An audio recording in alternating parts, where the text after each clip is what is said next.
One day, at exactly 3 p.m. in a dimly lit basement, something peculiar happens.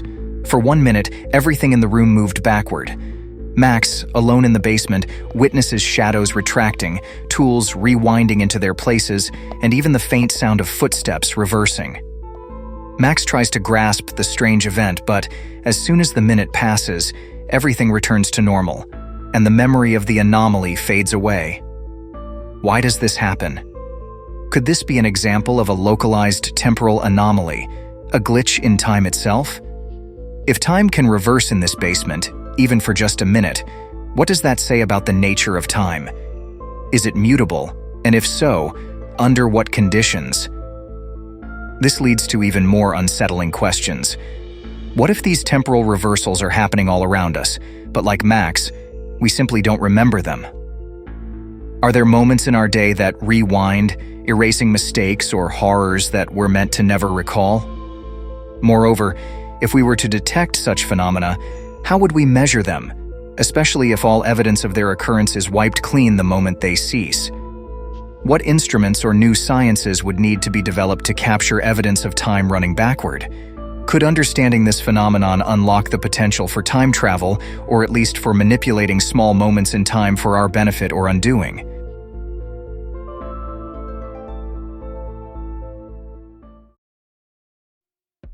Augustine of Hippo once wrote that he felt he knew what time was, so long as no one asked him. Fast forward 16 centuries, and the picture has hardly changed. For centuries, time has entered physics as an essential ingredient that is not to be questioned. It is so deeply rooted in our conception of reality that some people thought that a definition of time was not needed. Time is perhaps the greatest mystery. At the most fundamental level we currently know of, there is little that resembles time as we experience it. But how can we define time? I'm not talking about our everyday definition, like how we normally think of time as the ticking of a clock, the passing of hours, or the changing of seasons. Of course, there's nothing wrong with this definition. But let me give you a better and a bit controversial one. Time is an illusion, a concept our brains create to make sense of the world. At its core, time might not even exist in the way we think it does. It's a construct that helps us track changes in events, but in the deepest layers of reality, it could be something entirely different. Or maybe nothing at all. Or let's put it in another way. Time is a construct of consciousness, a way for our minds to process existence. Without us, time might not even exist. The idea of time, a consistent, universal force moving us from an unreachable past to an unknown future, is a core part of our lives. However, our top scientific theories indicate that this isn't actually true. Time doesn't really flow, and it's not possible to clearly define the past, present, and future. There's also no single overarching timeline that dictates the sequence of events. Imagine yourself standing outside the universe, not just outside space, but outside time too. From this extraordinary viewpoint, you look down on the universe. At one end, you see its beginning, the Big Bang. On the other, you see its unknown conclusion. In the middle, there's you, appearing tiny, a baby at one end and an elder at the other. From this perspective, time doesn't flow, and there is no now. Time is static, unchanging, frozen. Fantastical as it seems, for most physicists today, the universe is just like that. We might think of time flowing from a real past into a not yet real future, but our current theories of space and time teach us that past, present, and future are all equally real and fundamentally indistinguishable. Any sense that our now is somehow special or that time flows past it is an illusion we create in our heads. In our everyday lives, the concept of now is where our thoughts, actions, and feelings intersect. However, upon deeper examination, the illusion of now reveals its complexity. Our perception of time is inherently personal, shaped by various elements like focus, recollection, and emotion. Our minds piece together a cohesive timeline of events, seamlessly weaving together past memories, present experiences, and future expectations. This continuous temporal synthesis blurs the boundaries of now, influencing our perception of reality. A century ago, Albert Einstein transformed our understanding of time. His theories of relativity introduced time as a physical element of space-time, a flexible fabric where the events of reality unfold. Einstein's theories are mathematically robust and have been repeatedly confirmed by experiments. However, merging space and time into one concept doesn't quite align with our daily experiences. It's true that both space and time separate objects and events. We can move freely through space. Time, on the other hand, sets a direction for us to follow, keeping us locked in a constant present as it moves us from the past toward the future. In general relativity, time is integrated into the very structure of the universe, with our physical reality anchored in space-time. This theory posits that time can bend and stretch in response to gravitational forces. In contrast, quantum theory views time as a fixed element that isn't subject to alteration like other quantum properties. Tracking time's passage necessitates using a clock external to the object being observed. General relativity and quantum theory deal with phenomena at vastly different scales, from stars to atoms. Yet, since these entities coexist within the same universe, many physicists argue that our understanding of time should be uniform across both frameworks. If time as we experience it isn't part of the basic framework of physics, where does it come from? Most current theories start with the second law of thermodynamics, a powerful tool that helps us understand why the world works the way it does, why hot pots cool down, why we are warm even in the cold. Entropy is the quantitative measure of this spontaneous process. The law states that the entropy of a system, basically its level of disorder, always increases. This idea is initially persuasive. You can't put a broken egg back together, or recollect spilled wine on your beautiful Afghan carpet because doing so would reduce entropy. Many physicists see the increase in entropy as the direction of time, a one-way path for the universe's processes. While relativity sets up the stage where reality unfolds, thermodynamics explains why the story always progresses in the same way. Essentially, the plot of reality follows the statistical law of averages. Highly ordered states, like atoms neatly stacked in one corner of a box, are unlikely. Entropy usually increases because more probable states involve atoms scattered randomly throughout the box. When tracing the universe's history back to its start, you encounter increasingly unlikely, low-entropy conditions. The big question remains: why did the universe start in such an improbable state? However, the situation isn't so straightforward. First, there's no concrete proof that the universe's overall entropy is actually rising. It might just be a local effect, similar to a brief cold period during global warming. Second, the second law of thermodynamics, which suggests entropy only increases in closed systems where energy remains constant, may not even apply to the universe. This view led scientists to wonder if the universe is inside a box. But it seems unlikely. All signs point to it expanding indefinitely. If that's the case, traditional notions of entropy may not hold. Moreover, there are additional complications. According to relativity, time essentially stops for photons traveling at the speed of light through space due to infinite time dilation. Furthermore, the fundamental laws that dictate particle behavior don't depend on the direction of time. If you were to film these processes, you couldn't tell which direction the film was playing. The one exception involves neutral kaons, particles whose interactions do change if time is reversed. According to Joan Vaccaro of Griffith University in Brisbane, Australia, these phenomena suggest there's more to time than just increases in entropy. This is where the ideas of Carlo Rovelli and his colleagues come into play. They aim to delve deeper than thermodynamics to uncover what makes it such a powerful yet elusive tool for understanding time. Their approach begins with the origins of thermodynamics itself, which is essentially a calculated approximation. It uses statistically averaged properties of large groups of atoms to bypass our lack of knowledge about the actions of individual atoms. This averaging process mirrors the uncertainties found in quantum theory, the foundational theory governing all atomic activity. If we're to unravel the enigma of time, it seems logical to look here. However, this exploration is anything but simple. Quantum theory and relativity are notoriously at odds over many issues, and their conceptualizations of time are no exception. In quantum theory, time appears as a static, unchanging backdrop, more aligned with our intuitive understanding of it as the constant ticking of a clock situated outside the universe. In contrast, in the realm of relativity, time is a dynamic and flexible aspect of the universe's fabric. Perhaps we have it backward, and particles create time rather than being subject to it. In 1972, French mathematician Alain Connet uncovered a quantum version of time in an algebra framework that John von Neumann had developed back in the 1930s for quantum theory research and then largely abandoned. I did not know what role it could have in physics and how it could relate to the classical notion of time, Connet admitted.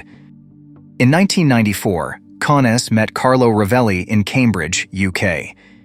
Their ideas aligned well with Connet's concept of quantum time, prompting them to start collaborating. The essence of their theory is that the arrow of time emerges from interactions between tiny quantum entities, like atoms and photons, and larger classical objects that measure the properties of these quantum objects. Measurement plays a critical role in the quantum realm. Before measurement, we can only talk about probabilities regarding a quantum object's position or momentum, for example. It is only after a measurement that these probabilities collapse into a definite state. However, the situation isn't entirely straightforward. According to Heisenberg's uncertainty principle, our knowledge of the quantum world remains incomplete even after measurements. The more precisely we determine one property, such as position, the less precisely we can determine another, like momentum. Since all measurement results are inherently probabilistic, varying with each instance, the sequence of measurements affects their outcomes. The true variability underlying physics is not the passage of time, but the non-reproducibility of the outcome of quantum experiments. That would suggest that time is not a fundamental aspect of reality. In the quantum realm, there's no intrinsic temporal order. Such order only manifests during processes like measurement, which irreversibly transform quantum phenomena into observable classical events. This interpretation aligns well with the second law of thermodynamics when applied to thermal systems. The flow has the same properties as what we call time, Rovelli explains. In this framework, we've essentially reverse-engineered equations to include a version of time that resembles what we perceive, even though it may not actually exist. Rovelli refers to this as the perspectival origin of time, an illusion born from our limited knowledge, essentially, our ignorance. It's akin to always viewing light through a polarizing filter, and consequently believing that all light is polarized in one direction. We are small entities, despite all our telescopes and microscopes, Rovelli points out. We interact with an extremely small fraction of the universe. There could be entire areas of it that we are yet unaware of. This isn't the only theory that ties the concept of time to our lack of understanding in quantum physics. One idea suggests that time's origin lies in the phenomenon of entanglement. Entanglement allows what seems like instantaneous connections between quantum particles that have interacted before, challenging our usual ideas about time and space. But perhaps we've got it the wrong way around. Maybe it's entanglement itself that generates time. This theory proposes that time comes from how quantum matter is spread out against the backdrop of space, which acts like a clock. Due to quantum superposition, the ability of quantum objects to exist in multiple states simultaneously, this space can be configured in various ways at once, with each configuration marking a different version of time. In 2016, two researchers, Julian Barber and Tim Kozlowski, extended this idea, showing how different ways matter can be entangled, leading to what seems like the passage of time, despite all states existing simultaneously and no real-time passing. It's an unusual concept, but one that could soon be tested. This is also linked to how quantum tunneling is understood, a phenomenon where a quantum particle, like an electron, confronts an energy barrier it shouldn't be able to cross. Yet, in some instances, the electron escapes its atom and tunnels through the barrier, appearing instantly on the other side. This process, critical to modern electronics, occurs very fast, supposedly in no time, suggesting the electron moves faster than light. This notion is contentious. Most experts are cautious about anything implying faster-than-light travel. Quantum tunneling might seem strange, but it's a well-established concept validated by experiments. It highlights the probabilistic nature of the quantum world, where particles don't have definite locations or trajectories, but rather probabilities of existing in certain states. This theory suggests that a tunneling atom creates an entanglement between the space regions on either side of the barrier. Studying both areas could help us understand how time, space, and matter are interconnected, and whether something truly instantaneous can happen. It might even offer deeper insights into the relationship between quantum entanglement and time. The approach involves using ultra-cold atoms, cooled to just a billionth of a degree above absolute zero, which then attempt to tunnel through a barrier created by the precise electromagnetic fields of a laser beam. Observations indicate that atoms are successfully tunneling through. The next step is to measure how long they remain within the barrier. However, there's no standard clock suitable for this measurement. Instead, each atom must essentially carry its own timer. The plan is to use the atom's intrinsic spin, which rotates at a predictable rate in a magnetic field, to determine how long they experience the barrier's magnetic field. By measuring the spin before and after the barrier, the duration of the crossing can be determined. This requires integrating several well-understood technologies to work in unison. Yet even if such experiments and theories like those proposed about a quantum origin of our perception of flowing time seem convincing, a significant question remains. How does this relate to the kind of dynamic, shape-shifting, yet non-flowing time that relativity describes? As we become more adept at manipulating quantum systems, we might gain new insights into this area as well. For example, we might soon be able to place an atomic clock in a superposition of two different states, each experiencing a different strength of Earth's gravitational field. According to Einstein's general theory of relativity, these states should run at different speeds. This poses an experimental challenge, but it could allow us to explore what it means to experience two different rates of time simultaneously. We might discover, for instance, that atomic clocks in superposition produce an interference effect in time, similar to how single photons in a double-slit experiment create a spatial interference pattern, demonstrating their presence in two places at once. Alternatively, gravity could cause quantum superpositions to collapse, acting as a mechanism that restricts the free movements of the quantum world. This could lead to something truly irreversible at the quantum level, effectively giving us the arrow of time automatically. Such findings would offer clues about what a quantum gravity theory might involve and possibly explain the origin of time's flow. Our everyday sense of time, where we perceive a distinct now and a continuous flow, may not accurately reflect its true nature as described by physics. To truly understand time, we might need to bridge the gap between how we perceive it and how physics describes it. This could involve incorporating insights from psychology, the science of our perception and experience. There might never be a single definitive answer to what time really is. When we think about time, we often view it as a uniform concept, which is incorrect. We have the psychological time we experience, the sequential moments clocks track, relative time as defined by Einstein, time as an increase in entropy, and now possibly, time as a consequence of quantum phenomena. It's a fascinating issue because it intersects so many different areas. We may not be close to finishing this exploration, but there is real progress being made.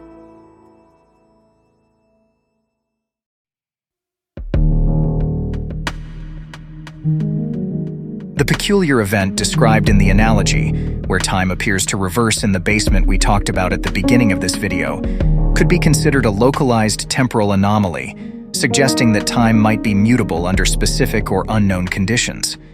This aligns with theoretical concepts like closed time-like curves in general relativity, where time can loop back on itself under conditions involving intense gravitational fields or exotic matter. If such temporal reversals are indeed occurring but are unremembered, it challenges our understanding of time as a linear, forward-moving constant, hinting instead that our perception of continuous time could be an illusion shaped by the mechanisms of memory and consciousness. Measuring such ephemeral phenomena would require innovative scientific instruments capable of detecting changes in the quantum state of a system, potentially drawing on advances in quantum computing and entanglement. These instruments would need to record real-time physical or quantum changes and retain this information even if local time states revert. Understanding and possibly controlling these temporal anomalies could open theoretical possibilities for manipulating moments in time, ranging from correcting mistakes to preventing undesirable outcomes, raising profound ethical, philosophical, and practical questions about causality and moral responsibility. Theoretical concepts of time loops, which would enable travel to the past, have intrigued physicists for a long time. However, due to various impracticalities and the potential for paradoxes, these ideas were often dismissed as unfeasible.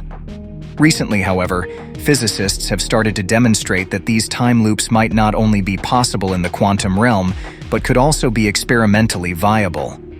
Essentially, we are approaching a point where we could realistically attempt to send something, maybe even a particle, back in time.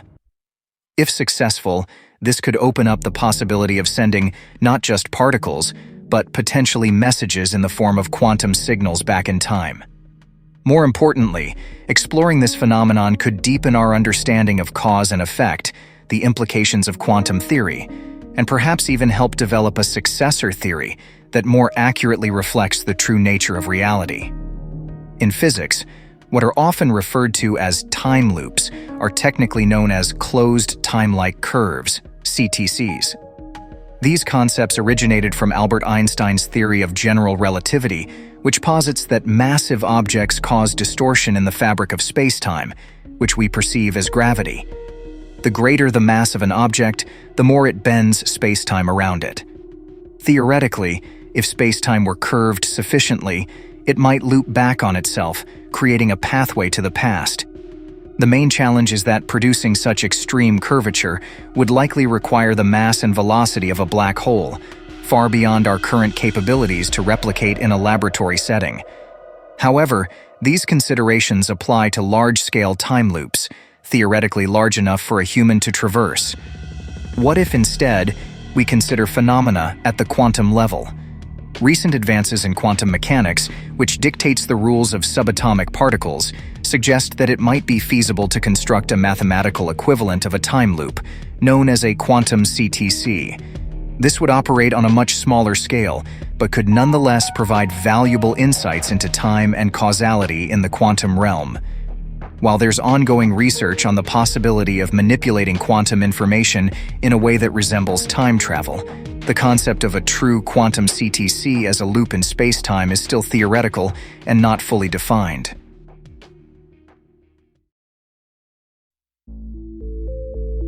Time is a very weird and complex concept that often defies our everyday understanding and intuition. Most physicists believe Einstein's relativity is unlikely to be the final word on time.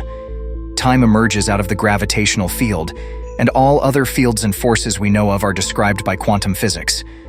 Gravity should be too. From this perspective, a complete understanding of time likely requires integrating our knowledge of both gravity and quantum phenomena. Additionally, gaining a deeper understanding of the nature of time could guide us toward discovering a unified theory that accurately describes all aspects of the universe.